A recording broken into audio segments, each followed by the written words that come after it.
Rio Olympic போட்டியில PV. சிந்து நமக்கு வெண்கலம் பெற்று தந்தாங்க அப்படின்னு தலைமையில தூக்கி வச்சுட்டு கொண்டாடணும். பல பரிசு மழைகள், பல வாழ்த்துக்கள் பொழிஞ்சிட்டு இருந்தது. அத மிஞ்சுற வகையில தமிழ்நாடை சேர்ந்த மாரியப்பன் தங்கவேலு அப்படிங்கிறவரு பாராலிம்பிக் போட்டியில உயரம் தாண்டுதல்ல தங்க பதக்கம் வென்று நம்ம எல்லாரையும் பயங்கர பெருமைப்படுத்தி இருக்காரு.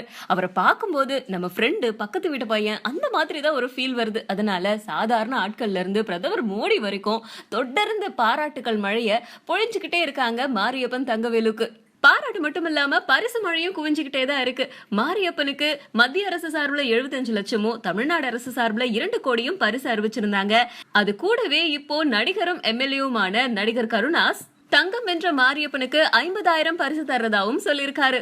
இதே மாதிரி பல திரையுலக நட்சத்திரங்களான அமிதாப் பச்சன், சூர்யா, சிவகார்த்திகேயன், சந்தானம், இயக்குனர் மோகன் ராஜா, இசையமைப்பாளர் தமன், பாடகி சின்மயி எல்லாரும் மாரியப்பனுக்கு தொடர்ந்து வாழ்த்துக்களை தெரிவிச்சுக்கிட்டே இருக்காங்க. இதுல முக்கியமான 2 வாழ்த்துக்களை நான் மென்ஷன் பண்ணியே ஆகணும். ஒருத்தர் நம்ம சூப்பர் ஸ்டார் ரஜினிகாந்த், இன்னொருத்தர் இளைய தளபதி விஜய்.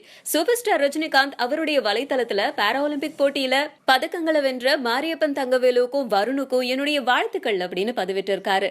அதே மாதிரி இளைய தளபதி விஜய் பாராலிம்பிக் போட்டியில ஆண்களுக்கான உயரம் தாண்டுதல் போட்டியில தங்கம் வென்ற நம்ம மாரியப்பன் தங்கவேலுக்கு என்னுடைய பாராட்டுகள். இது நம்ம எல்லாருக்கும் பெருமையான ஒண்ணு. எதிர்கால வாழ்க்கையில இன்னும் பல உயரங்களை தாண்ட என்னுடைய மனமார்ந்த வாழ்த்துக்கள் அப்படின்னு சொல்லியிருக்காரு.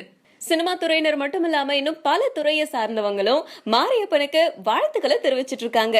பிளஸ் ராஜாவோட ஃபர்ஸ்ட் படம் வந்து நான் நடிச்சிருக்கேன். அவர் அந்த படத்துல ஹனுமான் ஜங்ஷன் வந்து அவர் தான் டைரக்ட் பண்ணார். தெருவுல ஃபர்ஸ்ட் படமே, அவரோட ஃபர்ஸ்ட் படமே. சோ அவர் போன் பண்ண உடனே I was also okay fine, என்னதான் கதைன்னு கேட்டு பார்க்கலாம். இந்த சிவகார்த்திகேயன், நயன்தாரா வந்துட்டு லீட் ரோல்ல பண்றாங்க, உங்களுக்கு முக்கியமான ஒரு கதாபாத்திரம் கொடுக்குறோம், நீங்க கண்டிப்பா பண்ணணும் அப்படின்னு சொல்லும்போது சரி ஓகே கதை கேட்கலான்னு கதை கேட்டேன்.